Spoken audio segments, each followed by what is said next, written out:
안녕하십니까. 첫 번째 주제 발표를 맡은 금융감독원 정승원 팀장이라고 합니다. 저는 신회계제도 관련 주요 감독 방향에 대해서 설명을 드리려고 합니다. 우선 제 소개를 간단히 드리면 저는 이제 금융감독원의 보험계리팀을 관리하는 주체로서 한 달 전에 역할을 부여받게 되었고요. 이 더벨 포럼을 준비하는 과정에서 많은 그간의 과제들, 그리고 많은 잘한 점, 못한 점 등을 다시 한번 되짚어보는 좋은 기회였다고 생각합니다. 그래서 저는 주요 감독 방향, 그러니까 그간에 추진했었던 감독원에서 추진했었던 부분들, 그리고 올해 중점적으로 추진하고자 하는 감독 방향들을 중심으로 간단히 말씀드리도록 하겠습니다. 목차는 IFRS 17 관련해서 기본적으로 그간에 추진한 경과들에 대해서 간단히 말씀을 드리고, 이론적인 부분은 뒤에 다른 분들, 주제 발표자 분들께서 구체적으로 심도 있는 이론을 설명해 주시리라고 예상되기 때문에 저는 이론에 대한 설명 부분보다는 감독 당국이 그간에 가졌던 고민들, 그리고 그에 따른 영향, 그리고 향후에 또 추진을 못했던 부분들에 대해서 주요 추진하고자 하는 감독 방향 등을 중심으로 차례대로 말씀드리도록 하겠습니다. IFRS 17 관련 도입 경과인데요. 보시면 아시겠지만 이 PPT는 사실 되게 익숙한 PPT인데 한번 이제 그간의 경과를 되짚어 보면서 저희가 이제 어떻게 보면 특수성, 그러니까 IFRS 17이 가지는 특수성이라든지 우리나라의 특수성, 우리나라만의 어떤 불가피성 부분들을 한번 설명드리기 위해서 환기시키는 차원에서 과거의 어떤 이런 단계들을 한번 설명드리려고 합니다. 여기 도표에서 보시면 아시겠지만 최초의 그 IFRS 관련 기준서는 이제 1997년도에 이제 프로젝트가 진행이 되었고요. 우리나라에는 IFRS 1단계 기준서인 IFRS 4가 11년도에 최초에 제정이 되었고요. 그때 이제 1단계 기준서에서는 지금 IFRS 17과는 달리 각국의 보험 회계 간행 실무를 인정해서 기준서를 마련하다 보니까 어느 정도 탄력적으로 적용할 수 있는 어떤 룸이 있었던 부분입니다. 그에 반해 지금 이제 IFRS 17 관련해서는 기준서 제정 시기는 보시면 이제 2017년 5월에 최초에 제정을 했었는데 한번 수정을 거쳐서 20년 6월에 지금 적용 중인 기준서가 제정이 되었고요. 이거 자체가 원래 이제 최초에는 21년 시행이었는데 연기가 되어서 23년 1월 1일부터 시행되는 것으로 그렇게 진행이 되었습니다. 그런데 이제 이런 부분들에 대해서 이제 갑작스럽게 적용이 되다 보니까 이제 비교 가능성을 위해서 23년 재무제표 작성 시에는 22년도 재무제표를 IFRS 17 기준으로 재작성해서 비교표 시일을 의무화하도록 비교 가능성을 우선시해서 그렇게 적용을 했고요. 그 추진 과정에서 이제 보시면 아시겠지만 저희 이제 감독 당국에서도 10년 이상 저희가 준비를 해오는 과정이었고요. 그 준비를 하는 과정에서 이제 보험업계와 이제 재무 영향 평가 같은 것들도 하고 작업반을 운영하면서 실무적인 기준 등도 많은 노력을 들여서 이제 사실은 구축을 해 왔었습니다. 그리고 이제 그 과정에서 아무래도 이제 이 부분 회계나 계리 관련된 부분은 추정의 영역이라든가 이렇게 자동 산출되는 부분이 많기 때문에 시스템 구축 작업도 같이 병행해서 이제 준비를 했었고요. 그래서 이제 저희가 이제 그 재무 영향 평가 자체는 19년도부터 아마 진행을 했었는데 그러면서 이제 약간씩 저희가 실무 적용 기준을 보완, 발전해 나가면서 그렇게 저희가 IFRS 17을 안착할 수 있도록 그렇게 추진을 해왔습니다. 어떻게 보면 추진 과정에서 10년 이상 이렇게 준비를 해왔음에도 많은 부족한 부분이 발견이 되었는데요. 그 부분은 잘 아시겠지만 IFRS 17이라는 기준서 자체가 워낙 방대하고, 그리고 기존에 이제 1단계 기준서에서 말씀을 드렸듯이 각국의 보험 회계 간행을 어떻게 보면 인정하지 않다 보니까 표준적인 기준을 국내 환경에 맞게끔 적용을 하다 보니까 그런 어떤 약간의 이제 시행착오 같은 것들이 많이 발생을 해 왔었던 것 같고요.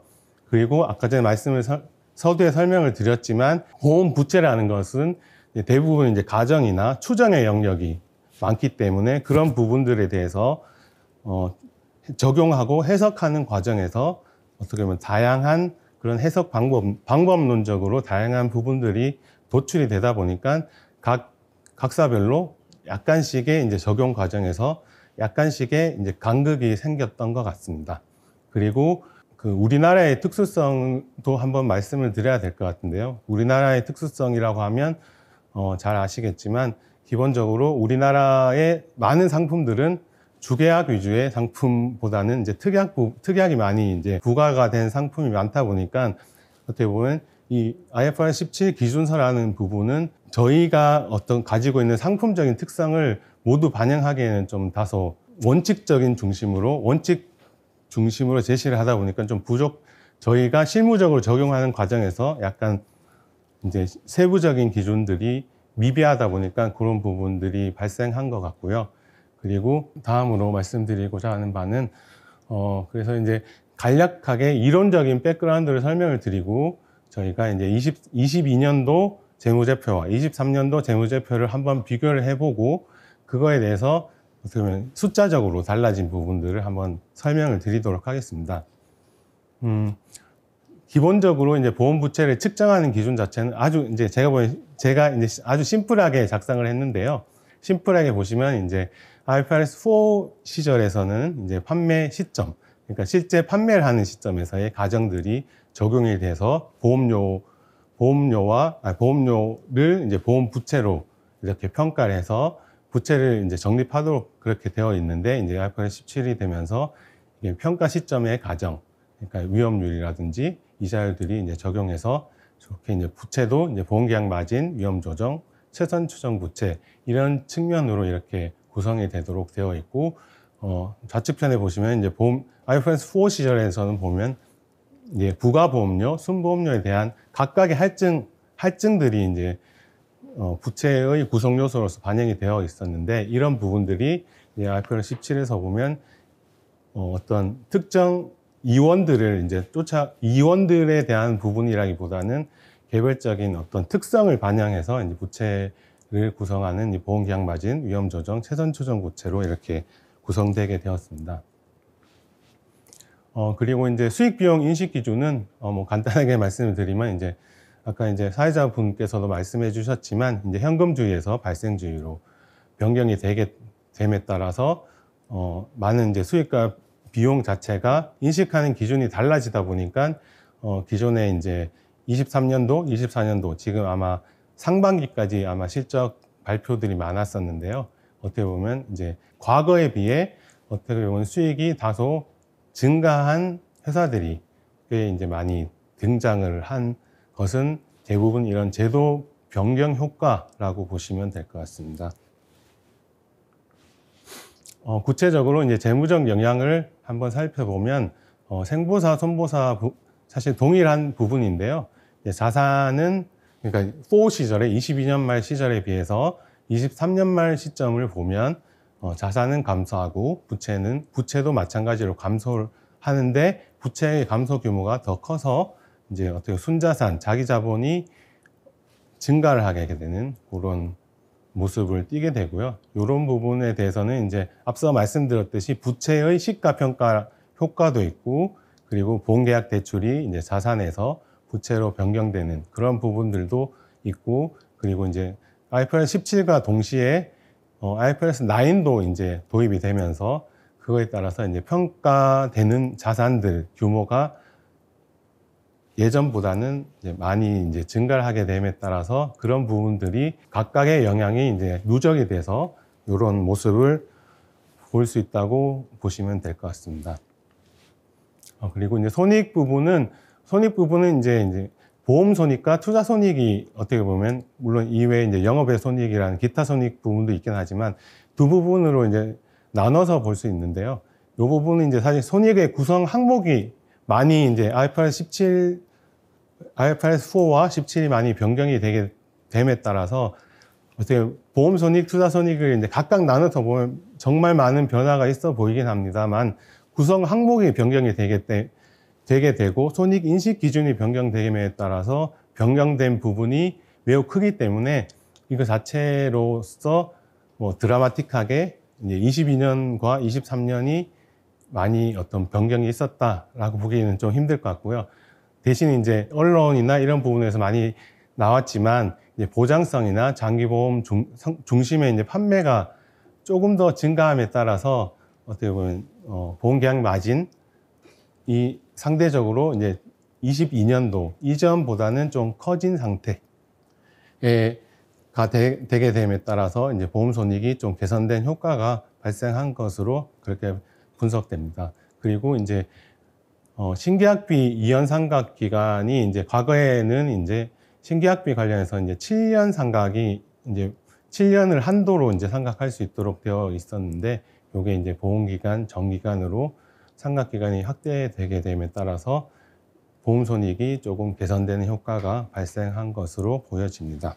이와 같은 상황에서 저희가 이제 여기 PPT에는 없는데요. 저희가 이제 23년도에 이제 도입이 되면서 많은 그간의 대응을 해왔었는데 아무래도 이제 최초에 도입이 된 이후에서는 저희가 이제 그 서두에 말씀드렸듯이 이제 계리적 과정이라든지 이런 부분들이 기준들이 어떻게 보면 약간 회사 간에 좀 간극이 있어 왔었습니다. 그래서 이제 작년 상반기부터 하반기까지 해서 이제 계리적 과정 가이드라인도 어떻게 만들어서 회사의 어떻게 회사 간 비교 가능성을 향상시키기 위해서 노력을 해왔고요.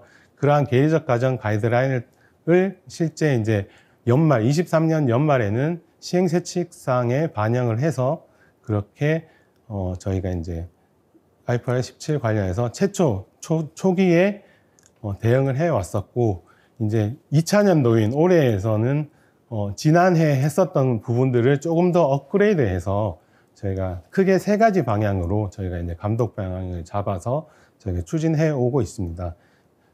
첫 번째로는 이제 총괄 대응 체계 구축이라는 부분이고요.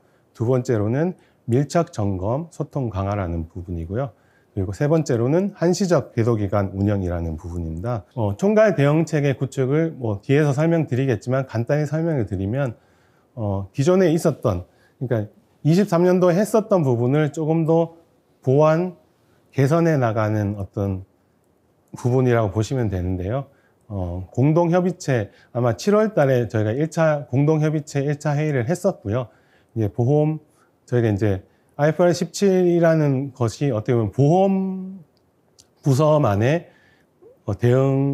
보험 부서만의 업무 영역이 아니라 이제 저희가 회계 감독 부서도 같이 공조해서 보험과 회계 부서와 그리고 외부의 회계 전문가 분들 그리고 계리 전문가 분들과 같이 공동협의체를 구성해서 그 어떤 안건들에 대해서 같이 토론해 나가는 과정에서 개선 방향을 도출해내기 위한 어떤 협의체를 구성해서 지속적으로 운영할 계획입니다. 그리고 이제 작년에도 있었던 부분들인데 업계에서 IFRS 17 관련해서 이슈 관련해서 어떤 질의라든지 개선안이라든지 이런 부분들을 저희한테 이제 제시를 해주시면 그런 부분들에 대해서 저희가 자체적으로 검토를 하거나 중장기 검토 과제는 이제 중장기적으로 검토를 하고 그렇게 진행해 왔었던 부분들을 조금 더 체계적으로 관리하도록 그런 표준 프로세스를 구축해 나가는 것이 어떻게 보면 두 번째 과제이고요. 그리고 큰 두 번째 밀착 점검 소통 강화는 자체 점검, 상호 점검, 그리고 금융감독원이 직접 하는 점검 등 3중 밀착 점검을 통해서 조금 더 저희가 이제 금융감독 당국에서 금융감독 당국 일변도로 이제 감독을 전반적으로 하는 데에 대한 어떤 부족한 부분을 이렇게 3중 점검을 통해서 좀 보완해 나가려고 그렇게 생각하고 추진해 오고 있습니다. 그리고 이미 이제 릴레이 간담회는 실시를 다 했지만 이제 생산자, 확인자, 그리고 재무정보를 이용하는 이용자별 간담회 등을 통해서 소통을 강화하고 있고요. 이 부분은 향후에도 저희가 이제 어떤 소통이 필요한 부분이 있으면 지속적으로 저희가 추진해 나가려고 계획 중에 있습니다. 그리고 세 번째로는 한시적 계도 기간 운영인데요. 그러니까 24년 한 해가 이제 IFRS 17이 이제 도입된 지 이제 2년 차이기도 하고요. 제가 원칙 중심의 기준서인 부분이 있기 때문에 그러한 부분들에 대해서 기준서에 대한 어떤 판단이나 해석의 차이에 대해서는 한시적으로 이제 계도 위주의 감독. 그러니까 계도라는 말은 저희가 뭐 제재 조치를 한다거나 이런 부분을 우선시하기보다는 계도, 지도해 나가는 감독 위주의 감독 방향을 가지고 있다고 보시면 될 것 같고요. 하지만 이제 중대 고의 회계 분식과 같은 이러한 어떤 의도성이 있는 부분들에 대해서는 저희가 그간에 가졌던 대로 원칙대로 엄정 대응해 나갈 예정입니다. 앞서 설명을 드린 바대로 공동협의체를 운영을 해 나가고 있고 1차 회의는 진행을 했고요. 그리고 저희가 분기별 전체 회의를 원칙으로 하고 현안이 발생을 할 때마다 긴급 회의 또는 소그룹 회의 등을 추진하려고 생각하고 있습니다. 그리고 표준 프로세스도 아까 전에 말씀드렸듯이 기존에 있었던 어떤 질의 접수, 검토, 관리 이런 부분들을 저희가 조금 더 명확하게 체계화 시켰다. 그래서 이제 그것들을 이제 과제들을 중장기 과제 같은 부분들 포함해서 이제 피드백을 드릴 수 있는 부분은 철저히 드리겠다라는 부분이 이제 표준 프로세스 구축과 관련된 부분으로 보시면 되고요. 그리고 밀착 점검 및 소통은 앞서 설명드렸듯이 자체 점검, 상호 점검, 그리고 저희가 금융감독원의 합동 점검, 요렇게 이제 3중 점검을 실시하는데 자체 점검이라 함은 저희가 그간의 제도 개선을 했었던 부분들이랑 질의 회신 사례 같은 것들을 토대로 체크리스트를 이미 만들어서 회사별로 자체 점검하도록 지도하고 있습니다. 이걸 통해서 이제 내부 협의체를 통해서 자체적으로 회사별로 자체 점검을 해서 저희한테 이제 어떤 확인 결과 그리고 보완 시정한 내용 등을 저희한테 이제 제출하도록 그렇게 하고 있습니다. 그리고 이제 상호 점검 같은 경우는 아무래도 회사 간에 이제 뭐 생손보업권도 다른 부분들도 있고요. 그리고 회사 간의 규모의 차이, 그리고 외국계와 국내사 간의 차이, 그리고 인력의 차이, 시스템의 차이 등등을 감안해서 동질적인 부분들에 대해서 서로 상호 점검을 할 수 있도록 이제 보험계리사 회라든지 아니면 선임계리사 협의회 등을 통해서 상호 점검을 하는 방향을 저희가 고민 중에 있습니다. 그리고 이러한 내용들을 바탕으로 이제 금융감독원이 부족한 점이라든지 중점 점검을 해야 되는 부분들이 있으면 합동 점검해 나가는 이런 3중 점검 체계를 실시할 예정입니다. 그리고 릴레이 간담회는 앞서 설명드렸듯이 생산자인 이제 보험회사 결산 담당자, 그리고 확인자인 회계법인, 계리법인, 그리고 이용자인 애널리스트 관련해서 릴레이 간담회를 실시한 바 있고요. 이 중에서 사실 이제 애널리스트와의 간담회는 저희 이제 보험 권역에서 사실 거의 하지 않았었던 부분들인데, 신평사라든지 증권사 애널리스트 간담회를 통해서 많은 부분들, 시장에서의 실제 궁금한 부분들에 대해서 많이 저희도 인지하게 되었고요. 그러한 생소한, 아무래도 이제 IFRS 17이라는 것 자체가 일반 그러니까 정보 이용자 측면에서는 어려운 부분들이 많기 때문에 직관성이 좀 저하되는 부분들에 대해서 이제 저희도 이제 향후에 저희가 다음 PPT에 말씀을 드리겠지만 공시에 대한 부분들도 조금 더 어떻게 보면 정보 이용자 측면에서 조금 더 직관적으로 볼 수 있도록 그런 부분들에 대해서도 조금 고민 중에 있는 부분입니다. 그런 부분들은 저희가 이제 간담회 등을 통해서 저희가 소통을 하면서 많은 부분들을 저희가 개선 과제들을 발굴해서 저희가 지속적으로 소통을 해 나가고 있습니다. 그리고 이제 마지막으로 한시적 계도 기간 운영인데요. 앞서 설명드린 바대로 이제 올 한 해는 이제 한시적 계도 위주의 감독을 지속할 예정이고요. 그리고 이제 두 번째로는 기초과정 실무표준 제정.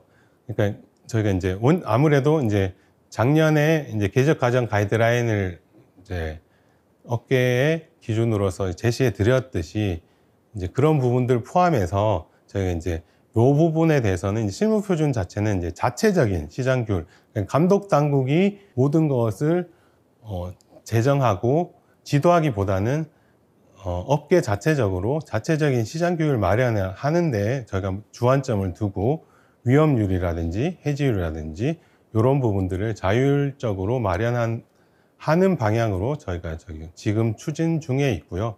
이와 관련돼서 저희가 중장기적으로는 이 관련 기초과정 관리 전담기구 설치 관련해서도 저희가 지금 연구 영역을 진행하는 등 저희가 중장기 검토 중에 있는 사항입니다.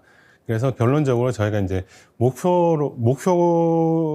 저희 감독 당국이 지향하는 바는 어떤 자체적인 시장 규율을 통해서 자정적인 부분들이 선순환된다면 어떻게 보면 저희가 이제 감독 당국 일반도에서 할 수 있는 부분이 한계가 있다 보니까 그런 부분들이 많이 기존에 이제 초기에 IFRS 도입 초기에 발생한 문제점들이 많이 개선되지 않을까 생각됩니다.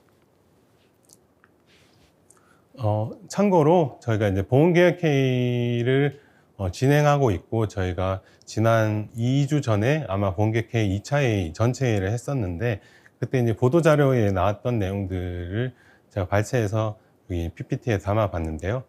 저희 이제 보험계획회의의 한 축이 이제 신회계제도반으로 있고 그리고 신회계제도반의 추진 전략 중에 하나, 저기 3번에 보시면 이제 계리적 가정, 가이드라인 적용 등 고무줄식 회계 이익의 우려를 차단하는 부분들을 목표로 저희가 신회계제도반에서 크게 이제 계리적 가정 신뢰성, 단기 경쟁 요인 완화, 킥스 정교화 등을 저희가 과제로 삼아서 과제를 검토를 진행하고 그리고 업계분들과 지금 지속적으로 회의를 진행하고 있습니다. 네, 요것도 이제 구체적인 과제, 제가 60개 과제가 지금 보도자료에 배포되어 있는데요. 그 중에 저희가 신회계제도반에 있는 과제 중에 이제 킥스 외의 부분들에 대해서 제가 발췌해서 한번 담아봤습니다. 그리고 저희가 향후 계획으로는 저희가 지금까지 말씀드렸던 거를 저희가 이제 공동협의체 회의라든지 그리고 추가적인 간담회라든지 점검이라든지 이런 것들 지속해 나갈 예정이고요. 그리고 이제 기초과정 실무표준 제정 같은 부분들도 저희가 아까 전에 앞서 말씀드렸듯이 이제 업계 자율로 제정하는 게 목표지만 저희가 그 과정에서 기준서에 대한 해석, 적용에 대한 검토할 부분이 필요가 있다면 저희도 이제 충분히 서포트해 나가면서 이제 기초과정 실무표준 제정 작업이 금년 중에 완료되는 것을 목표로 저희가 추진 중에 있습니다. 이상으로 제가 준비한 발표 자료는 마쳤고요. 예, 그럼 감사합니다.